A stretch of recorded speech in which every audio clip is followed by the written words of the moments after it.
Hey guys, welcome to another episode of Outstanding Achievement in the Field of Excellence. I'm your host, James Windsor Smith, and today we're going to be focusing on drawing a traditional face and inking. Are you ready? We'll see. As you can see, I already laid this out a bit, so I'll go over what you need to know basically. First, you draw an oval, then you draw an off center line down the middle because you don't want it to be straight on. Just a hint of that. Then I drew the eyes as they kind of like upside down half eggs. I did the nose and the mouth. I didn't draw guidelines for the nose and mouth. I just kind of winged it. And here we go. Back to where we were.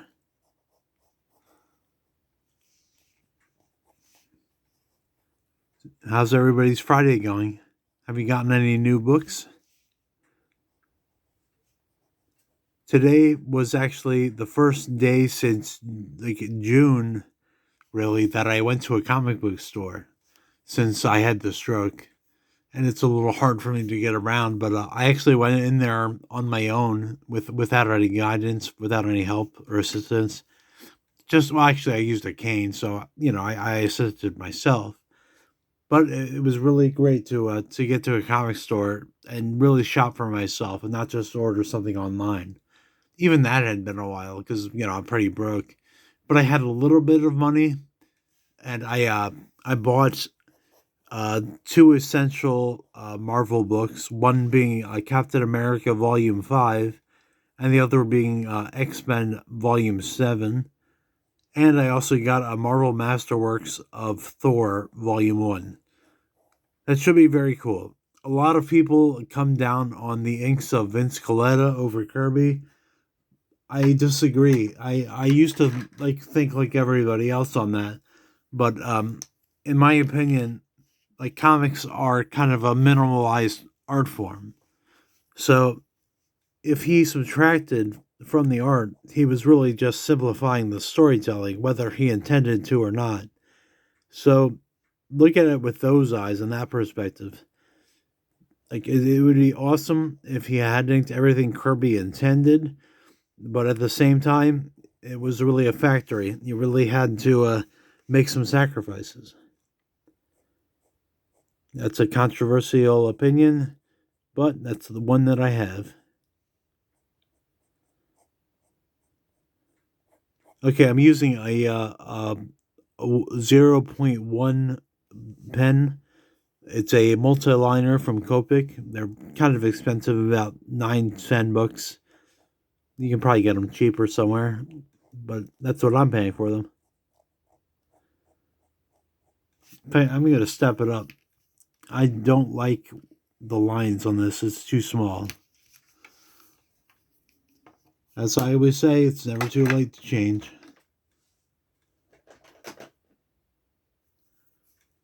All right, here's a point two. I remember the inks in this aren't as good. I really need to update the cartridge, the ink cartridge in this. So hopefully it'll work.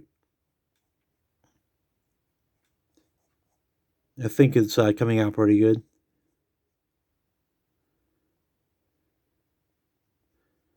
All right, keep your light source in mind. The light is coming from the left, so think of it that way.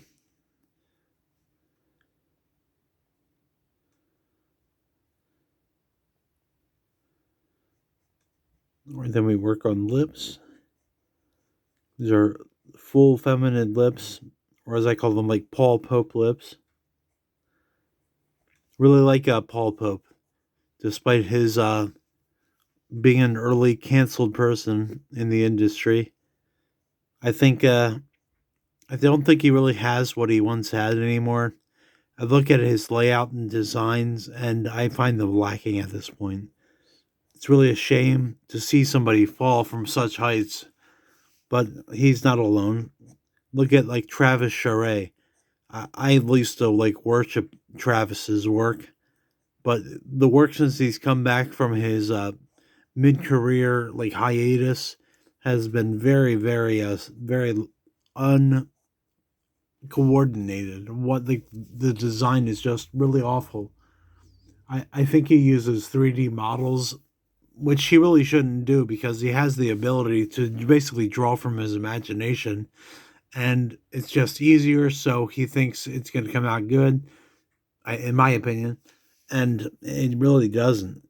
I think fans are disappointed, and it's either he's not aware of it or he doesn't care. But I would put him as a modern day, honestly, God, Frank Rosetta type. I know those are big words, and once again, my opinions are my opinions. Feel free to disagree below a comment section for a reason. But that's what I have to say about that.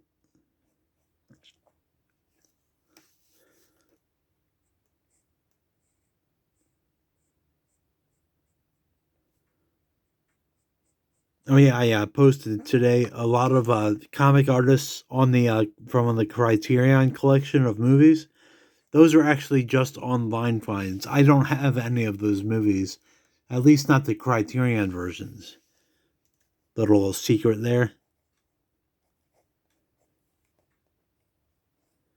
They're all great. I used to own all the Godzilla movies, but I gave them to my ex, so the whole set is kind of gone. It was a really great set. It wasn't Criterion set, but it was all the complete movies with behind the scenes features, directors. Well, there was commentary. It wasn't director's commentary. So I thought it was a pretty great set. And it also had Megalon, which hadn't been officially released anywhere before that. I'd seen some bootlegs of it, but I didn't actually watch that one. That's the one on the Mystery Science Theater 3000 with a flying tail at the beginning, which I always it always cracks me up just to see that.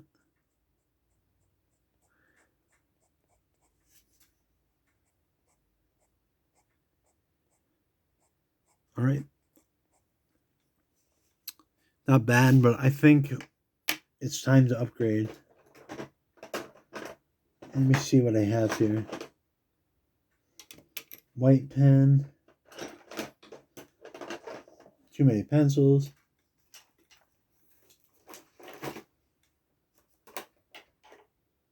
Okay.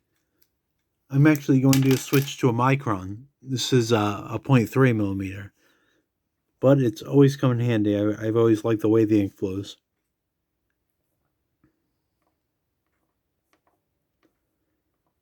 Here we go. Sorry, I bumped the camera. I moved my camera stand, as I think I said on the last video, to the windowsill instead of the desk. I guess a rookie mistake, but it's still a little too close to my drawing hand, so once in a while I bump it. I'll figure it out as I go.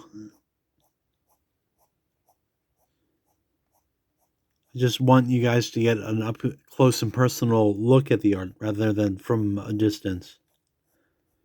Like, who was that saying that? From a distance.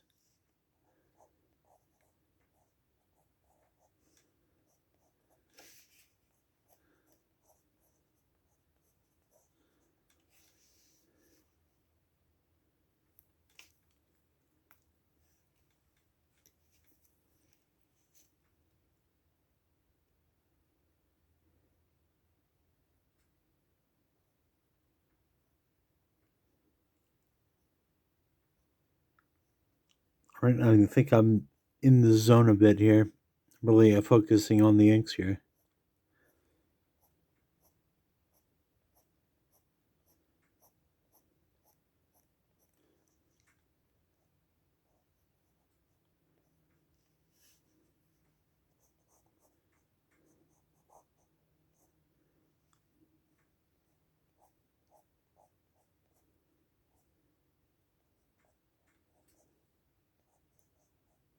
He has kind of a Wayne Gretzky kind of face. Or Larry Bird, who actually looks like a bird, ironically.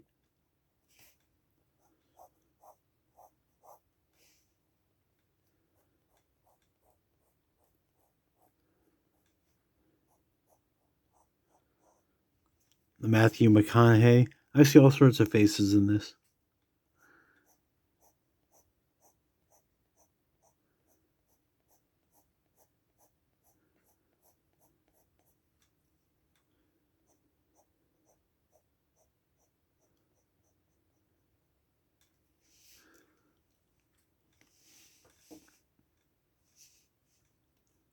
Is this too close? Let me know in the comments what you think. I'm willing to adjust things. I think it's good to be this close.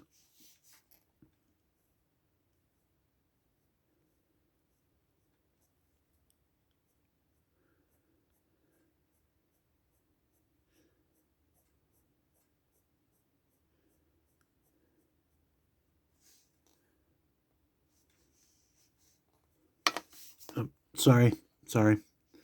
Yeah, it's a little too close. I'll have to make adjustments for the next video.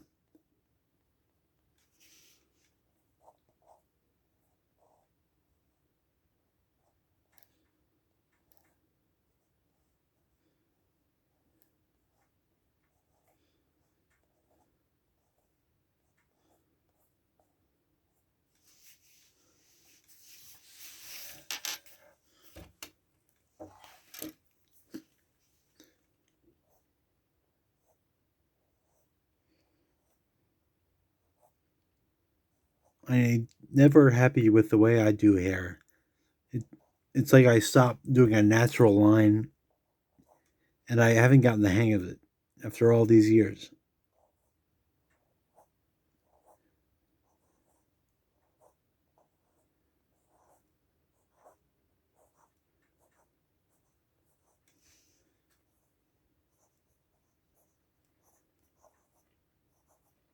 I should watch tutorials on how people actually do hair now.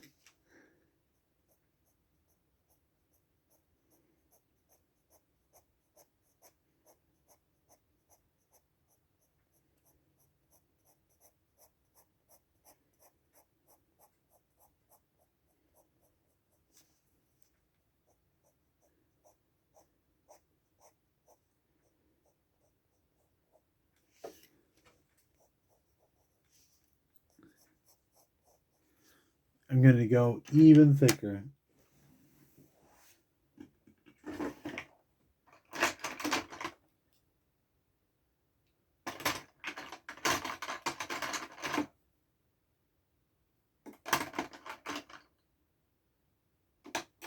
Okay. I think 0.5 is my limit. When you want a nice thick line on the outside, contrasting with all the small little detail lines on the inside.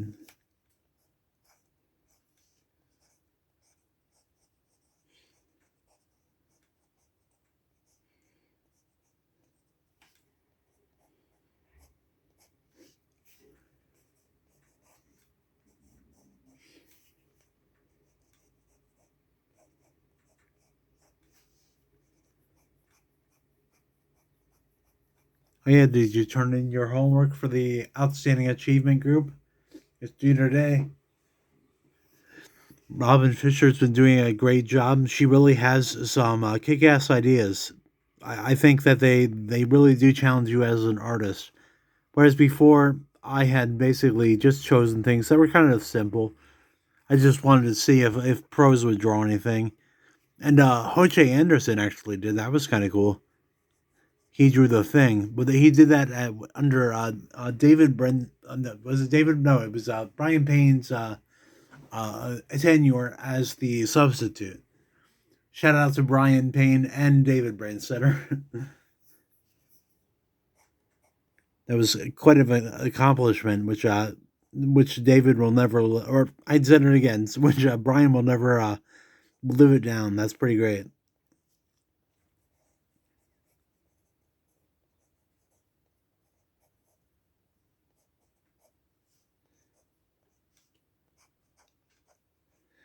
All right, the head's a bit wonky here. Sorry, I just realized I was off camera for a bit of that. I'm going to pull this down here. And that's basically all we have for today. I didn't really instruct you very much or give any sort of lessons here, but I'm not really a teacher. I'm more of a guy that just does what he does. So hopefully you'll learn through osmosis. So if you like what you saw, like and subscribe and follow the channel. And we'll see you next time on a Standing Achievement.